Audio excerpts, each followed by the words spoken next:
자, 서울 수도권 지역의 사회적 이슈에 대해 알아보는 아침 반찬. 오늘은 막 내린 20대 총선 수도권 지역을 중심으로 분석과 의미를 자세히 알아보도록 하겠습니다. 네, 또 제56주년 4.19 혁명 기념일을 맞아 그 의미까지도 짚어보도록 하겠습니다. 오늘도 두 분 나오셨죠? 전계환 시사평론가, 손수호 변호사. 어서 오세요. 안녕하세요. 네, 안녕하세요. 자, 20대 국회 이끌어갈 300명의 얼굴이 결정됐습니다. 최대 승부처 역시 수도권이었는데요. 수도권 122석 중에서 새누리당이 35석, 그리고 더불어민주당이 82석으로 선전을 했습니다. 그리고 국민의당 2석, 무소속 2석, 정의당 1석, 이런 식으로 이제 의석수가 결정이 됐는데, 서울과 수도권 지역을 중심으로 20대 총선에 대한 평을 해주신다면요? 뭐 야당의 압승에 국민들이 깜짝 놀랐죠. 예. 뭐 이 정도 될 줄 몰랐는데 역시 대통령과 집권 여당에 대한 심판론이 워낙 거셌고 거기에 대한 반사 이익으로 이제 더불어민주당이 특히 수도권에서 압승을 했는데 네. 아무래도 국민당 후보들이 개인 경쟁 관계로 보면 좀 약하니까 어느 정도 표심이 집권 여당과 대통령에 대한 심판 여론을 더불어민주당 후보들에게 대거 표를 몰아주는 결과로서 더불어민주당이 압승을 했고요. 이제 그런 반면에 국민의당은 수도권에서 지역구 의석은 확보 못했지만 또 호남에서 대거 의석을 확보하고 예. 비례대표 또 지지율에서는 오히려 더불어민주당을 앞서는 예. 그런 한마디로 이제 그 예상 밖의 결과를 냈다 이렇게 네. 평가할 수 있겠습니다. 예. 손수호 변호사도 네. 총평해 주시죠. 국민이 참 무서운 것 같습니다. 네. 그래서 정치인들이 또 정치권이 했던 일들을 그냥 넘어가지 않는 것 같아요. 다 기억하고 기록해놨다가 표로 심판하는 것 같습니다. 예. 그리고 또 정치권이 국민들의 어떤 그 발전 수준이나 아니면 그 의식 수준 향상되는 예. 그런 거를 따라가지 못하는 것 같아요. 그래서 앞으로도 정치권이 계속 과거의 모습을 보여준다면 국민들이 더 심한 강한 심판을 하지 않을까 생각됩니다. 예. 네.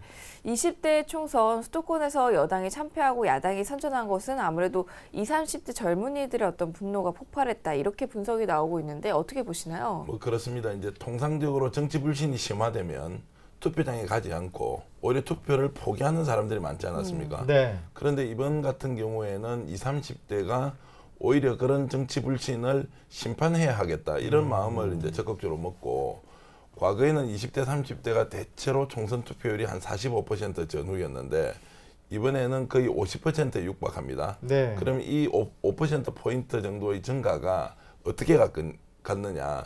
결국 이제 정권과 새누리당을 심판하는 쪽으로 다 기울었기 때문에 수도권 내에서 비슷비슷하게 그 박빙승부를 하는 지역에는 결정적인 영향을 미쳤다.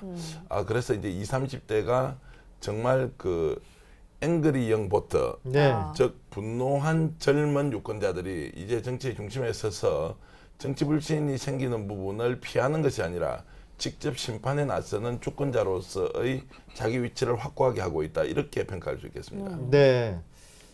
자, 이번 4.13 총선에서는 국회의원 선거로는 처음으로 사전투표가 실시가 됐는데요. 그런데 저희가 그 여론조사 가지고도 얘기를 했었는데 그때 당시에 수도권에 한 30여 곳이 박빙 지역이었어요. 근데 이 중에 한 절반 정도를 사전투표로 갈랐다라고 볼 수가 있다고요? 네, 그렇습니다. 사전 투표가 이제 그 투표율을 좀 올리기 위해서 새로 도입된 제도고 네. 이제 총선에선 처음으로 이제 시행됐는데요.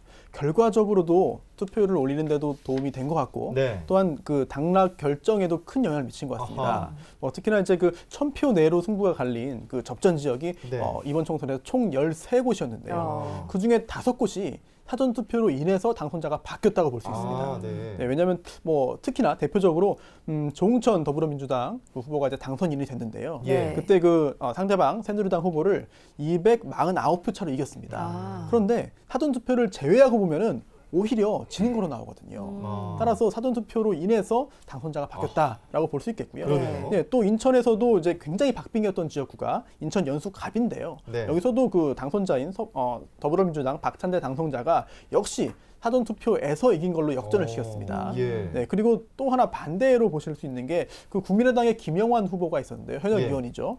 낙선하고 말았습니다. 그런데 399표 차로 이제 그 낙선했는데요. 예. 이제 그 당선된 더불어민주당 김철민 당선자가 역시 사전 투표에서 433표를 이겨가지고 역전을 시켰습니다. 그런데 김영환 후보 입장에서는 참 예. 그 아쉬운 생각이 들 법도 한 게 국민의당이 이제 막판에 지지세가 이제 몰리면서 예. 네. 상승세를 그렸는데요. 이제 사전 투표라는 것은 말 그대로 사전 투표일 전에 투표하는 것이기 때문에 네. 국민의당의 그런 그 인기가 반영되지 못했다. 아. 그래서 투표를 조금 더 늦게 했거나 사전 투표일이 좀 더 뒤에 있었다면은 결과 예측하는 게 좀 달라지지 않았을까 하는 생각도 들 수 있습니다.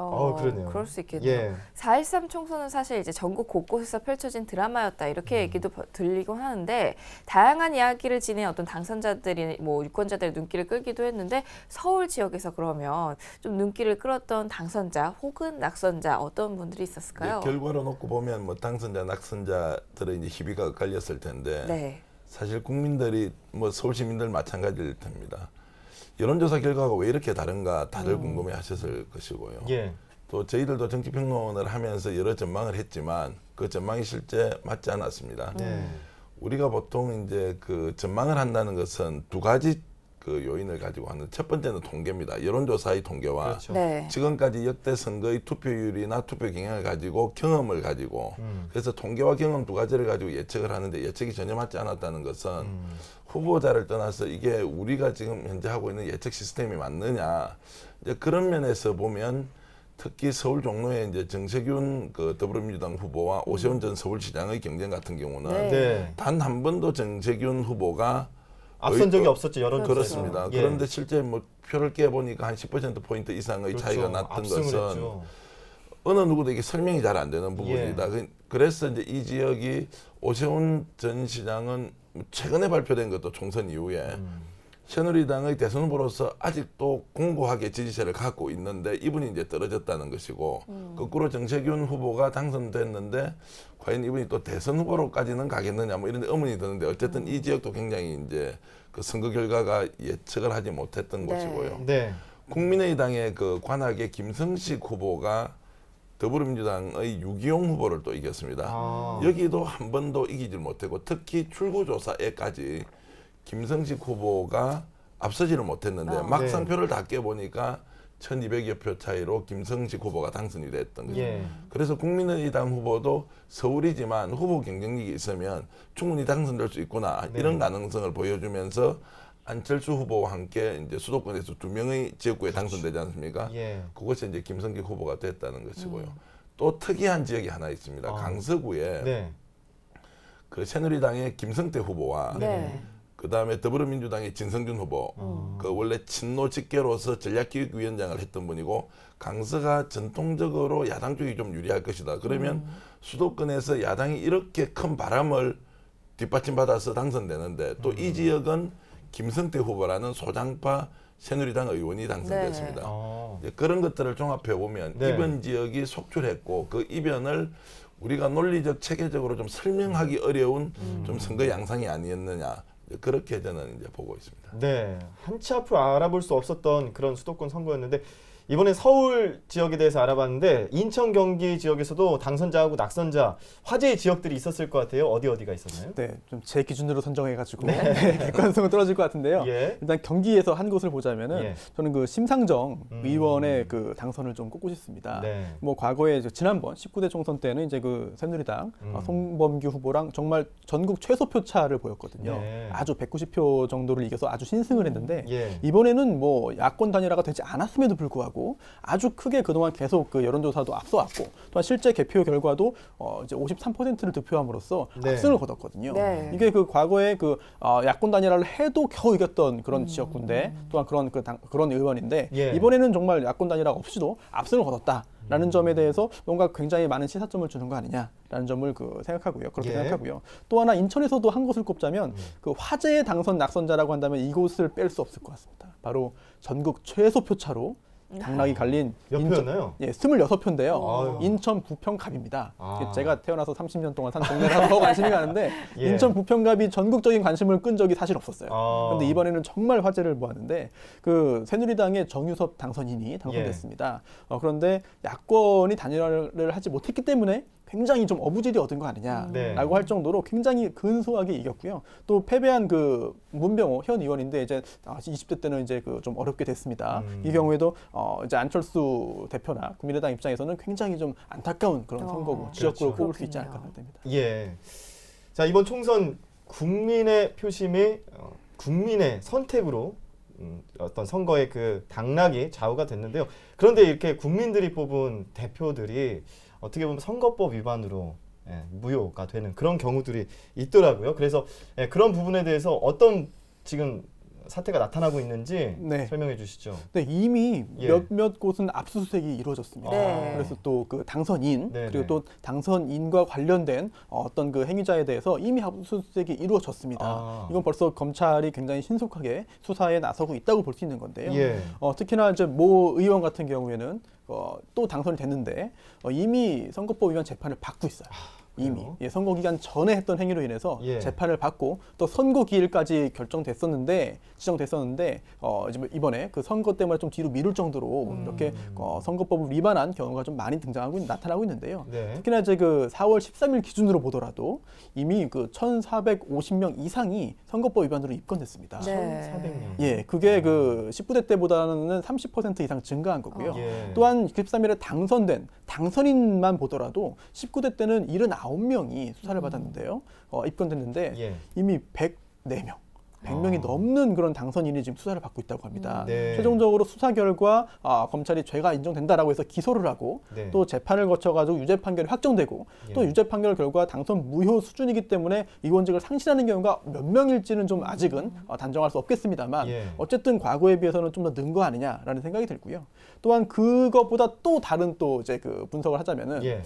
이게 혹시라도 여소야대 국면을 뒤흔들기 위해서 아하. 뭔가 의도적인 네. 뭔가 한번 재보선을 판을 키워보기 위한 수사가 아니냐라는 예. 의혹도 일 수가 있거든요. 네. 그런 의혹을 이제 그 없애기 위해서는 엄정한 수사 그리고 공정한 수사 그리고 아주 공평무사하고 이제 그 불평이 있을 수 없을 만한 그러한 네. 그 재판이 이루어져서 그런 그 법적인 사법적인 절차에 대해서 정치적인 판단을 하는 일이 이번에는 없었으면 합니다. 네. 그러니까 정말 그랬으면 좋겠습니다. 네. 이 총선이 끝난 지 이제 일주일이 지나가고 있는데 어떤 변화를 이제 예측을 해볼 수 있을까요? 그 이번 이제 총선은 무엇보다도 국민들이 정치 불신을 심판했다는 것이고요. 그 중심에 대통령과 집권 여당이 있다는 것입니다. 그렇다고 해서 더불어민주당이 잘해서 이번에 다수 의석을 확보했다 이렇게 보기도 어려운 것이고요. 네. 전반적으로 국민들은 그 거대 집권 여당과 제1야당의 오만과 그다음에 독점의 구조를 깨야 한다는 강한 의지를 가지고 국민의당에는 제3당을 출연시켜 주었다. 그래서 이번 선거는 무엇보다도 심판의 성격이 강하기 때문에 당선된 개인이거나 아니면은 정당이 20대 총선 이후의 이 결과를 19대 때와 다른 어떤 모습으로 보여줄 것인지는 국민이 예의주시하고 있다고 봐야 될 것이고요. 네. 지금까지 해왔던 방식, 즉 상대를 공격해서 그 공격의 결과가 나의 반사이익으로 돌아오는 전형적인 마이너스 정치 이런 것들을 계속 이어간다면 그 정당은 지금 현재 의석수를 유지할 수는 있겠지만 대선에서 결코 좋은 결과를 얻을 수 없다. 그리고 이번 총선은 결국 3당이 정책 경쟁을 통해서 뭔가 새로운 그 정치를 보여라는 국민의 준엄한 심판이 있었기 때문에 네. 조기에 대선 레이스를 달구면서 마치 대권 경쟁에 나서는 그 정치인들이 많아져서 오히려 정치를 더 혼란시킬 수 있는 이런 가능성에 대해서도 매우 강한 경계심을 가지고 있다. 예. 그런 면에서 이번 총선 결과는 19대와 확실히 다른 20대를 만들어라는 국민의 주문이 있는 것과 동시에 예. 이것이 대통령 선거로 바로 이어져서 조기에 뭔가 국민들에게 정치 불신을 조장하는 방향으로 가서도 안 된다. 네. 이런 것들을 좀 명확하게 하고 있다고 이렇게 볼 수 있겠습니다. 네. 예. 이번 20대 국회의원들은 민의를 잘 살피는 그런 정치를 했으면 좋겠습니다. 지금까지 4.13 총선에 대해서 수도권 지역을 중심으로 살펴봤고요. 이번에는 오늘 56주년 4.19 혁명 기념일을 맞아서 의미를 다시 한번 되새겨보는 시간 갖겠습니다. 그런데 제가 첫 번째 질문 준비했는데 이게 좀 수치를 보고 깜짝 놀랐습니다. 이게 대학생 54%가 4.19 혁명에 대해서 잘 모른다. 저는 대학생이 아니라 초등학생을 대상으로 조사한 줄 알았는데 모른다는 게 절반 이상이 넘어요. 먼저 사실 저희 방송 초등학생들도 많이 보거든요. 4.19 혁명 기념일에 대해서 설명을 부탁드릴게요. 우리 지금 헌법에 네. 헌법의 그 1조가 시작하기 전에 전문이라는 게 있습니다. 네. 헌법의 그런 기본 정신이라든지 이런 이념을 이제 보여주는 건데요. 거기에 불의에 한거한 4.19 혁명의 정신을 이제 이어받는다라는 그런 내용이 들어가 있습니다. 예. 그 정도로 우리 헌법에 굉장히 큰 영향을 미친 사건인데요. 4.19 혁명이 사실은 그 자유당 말기죠. 1960년에 일어난 일입니다. 이제 3월 15일에 선거가 있었는데요. 그렇죠. 그 대통령의 당시 이승만 대통령 그리고 부통령의 이기붕 부통령이 당선되기 위해서 여러 가지 부정 선거를 했고요. 예. 또 그러자 이제 시민들이 이거는 정말 안 된다. 너무나 심한 부정 선거가 있었다라고 해서 선거의 무효 그리고 재선거를 주장하는 여론이 굉장히 들끓었습니다. 그리고 시위까지 이루어났죠. 그런데 마산에서 이제 고등학교 신입생이었습니다. 이제 김주열 그 열사가 당신 김주열 군이라고 하지만 저보다 네. 나이가 훨씬 많은 분이기 때문에 그렇죠. 네, 그 김주열 신입생이 이제 그 당시에 실종이 됐는데 시위 27일 후인 그 4월 11일에 이제 바다에서 이제 시신이 떠올랐습니다. 네. 그런데 굉장히 참혹한 시신으로 떠올랐고 그 사진이 신문에 보도가 됐죠. 그렇죠. 그러자 그 사진을 본 이제 그 국민들이 이제는 정말 더 이상 참을 수 없다라고 해서 이제 그 의거를 했고요. 이분이 최루탄에 맞아가지고. 그렇습니다. 네. 최루탄이 또 몸에 박힌 채로 이제 예. 그 보도가 됐기 때문에 그랬는데요. 4월 19일에 그 이제 경찰이 시위대에게 발포를 했습니다. 예. 좀 총을 쏜 건데요. 그러자 이제 거기에 또 한거한 시위대가 무장해서 경찰과 이제 그 대결을 벌이게 됐고요. 네. 그러자 결국은 계속해서 이렇게 국민들이 들고 일어나자 4월 26일에 더 이상 버티지 못한 이승만 당시 대통령이 하야, 즉 물러나기로 발표를 하고 네. 그 후에 이제 하와이로 망명을 가죠. 이제 이러한 그 국민들이 부정선거 그리고 독재에 대해서 들고 일어나서 결국은 정권을 바꾸는 이러한 그 4.19 혁명을 기념하는 날이 이제 바로 오늘이 될 수 있겠습니다. 예. 네. 56주년 4.19 혁명 기념일을 맞아서 이제 서울과 수도권 곳곳에서 다양한 행사들이 좀 펼쳐지게 되는데 우리가 어떤 점들을 좀 다시 한번 되새겨보면 좋을까요? 손 변호사가 이제 말씀하신 대로 좀 우리 정부기관에서 지금 이 이제 4.19 혁명이라는 사실을 좀 알릴 필요가 있다. 네. 특히 우리가 이제 민주주의라고 하는 것은 지금 우리가 많이 누리고 있죠. 당장 우리가 뭐 대통령을 직접 뽑고 국회의원을 직접 뽑는 것도 민주주의의 성과인데 네. 그것이 이제 결코 우리가 제도를 만들었기 때문에 이게 이루어진 것이 아니다. 결국 김주일 열사와 같은 사람이 이 민주주의를 지키기 위해서 자신의 목숨을 걸고 이것을 지킨 것이다. 즉 예. 민주주의라는 것은 피를 먹고 자라는 꽃이지 결코 우리가 좋은 제도를 하나 만들었다고 하늘에서 뚝딱 떨어지는 것이 아니다. 네. 이제 이런 것들을 우리가 4.19 혁명을 통해서 확실히 기억해야 할 것 같고요. 그렇게 목숨을 걸고 지킨 민주주의가 또 그 다음에 반드시 좋은 정치를 만드느냐 또 그런 것도 아니라는 것입니다. 예. 결국 국민이 권력자의 독재에 저항해서 정권을 교체하겠다는 혁명을 일으키지만 그 뒤에 바로 또 5.16 군사 쿠데타가 이루어지고 박정희 정권이 장기 독재하는 국면으로 이어지는 것을 보면 네. 그 제도적 민주주의를 목숨으로 지켰지만 네. 결국 그것이 또 다른 군사 독재로 이어지는 그 불행한 역사를 볼 때 국민이 저항해서 민주주의를 쟁취하지만 그 민주주의를 지키고 가꾸는 것도 또 국민의 몫이다. 네. 그런 것들을 좀 반드시 새기면서 우리나라가 이렇게 자유롭고 영광스러운 민주주의 국가가 된 것은 국민의 힘이고 지금 이 순간에도 우리의 민주주의를 지키는 것은 반드시 국민의 힘이 밑바탕에 있어야 한다. 이런 이제 국민들의 주인의식이 더욱더 필요한 시점이라고 저는 생각합니다. 네. 네. 자, 오늘만큼은 지금 정기환 평론가도 얘기했듯이 민주주의는 피를 먹고 자라는 꽃이다라고 했듯이 선열들의 희생을 기리는 날이 돼야 될 텐데요. 강북구에서 2013년부터 매년 4.19 전후에서 관련 단체와 공동 주관으로 4.19 혁명 국민 문화제를 개최하고 있어요. 그 이유가 이 강북구 소재 우이동에 4.19 탑이 있거든요. 그렇죠. 그렇기 때문에 강북구에서 좀 나서서 지난 3년 동안 해오고 있는데 어떤 행사들이 이번에 준비가 됐는지 설명 부탁드릴게요. 네, 올해가 이제 4번째인데요. 예. 이제 4.19 혁명 국민 문화제입니다. 올해의 주제는 퍼져라 4.19의 숨결이요. 네. 함께 가자 통일의 한 길로인데요. 16일에 이제 그 첫날이었습니다. 16일에 전국 학생들이 4.19 관련된 그림 그리기, 글짓기 대회를 했고요. 네. 그 다음인 17일에는 이제 대학생들이 민주화에 대한 그런 토론을 하는 자리가 마련되어 있었습니다. 그리고 18일이죠. 어제는 이제 그 굉장히 오랜 역사가 있는 그 대학생들의 그런 마라톤 대회가 네. 있었고요. 예. 또한 4.19 희생 영령에 대한 추모제가 진행됐습니다. 오늘이 이제 그 마지막 날이죠. 네. 오늘이 마지막 날인데 잠시 후 오전 10시에 제56주년 4.19 혁명 기념식이 공식적으로 열리고요. 네. 또한 오늘 오후 2시에는 4.19 단체 회원들과 함께하는 4.19 한마음의 날 행사가 강북 청소년 수련관에서 열린다고 합니다. 직접 참석하셔도 좋겠습니다만 예. 여건상 그렇지 못하신다고 하더라도 4.19의 의미가 도대체 무엇인지 과연 지금 현대에 어떤 의미로 다시 한번 우리가 생각할 수 있을지 되새겨보는 좋은 시간 됐으면 좋겠습니다. 예. 네, 말씀하신 대로 오늘 오전 10시에 제56주년 4.19 혁명 기념식이 개최가 되는데 서울에 오늘 3부에서 현장 연결해보는 시간도 준비되어 있으니까요. 참고해 주시기 바랍니다. 네. 자, 화요일 아침 반찬 오늘은 20대 총선과 4.19 혁명 기념일에 대해서 정기한 시사평론가와 손수호 변호사 함께 이야기 나눠봤습니다. 오늘 말씀 고맙습니다. 고맙습니다. 고맙습니다.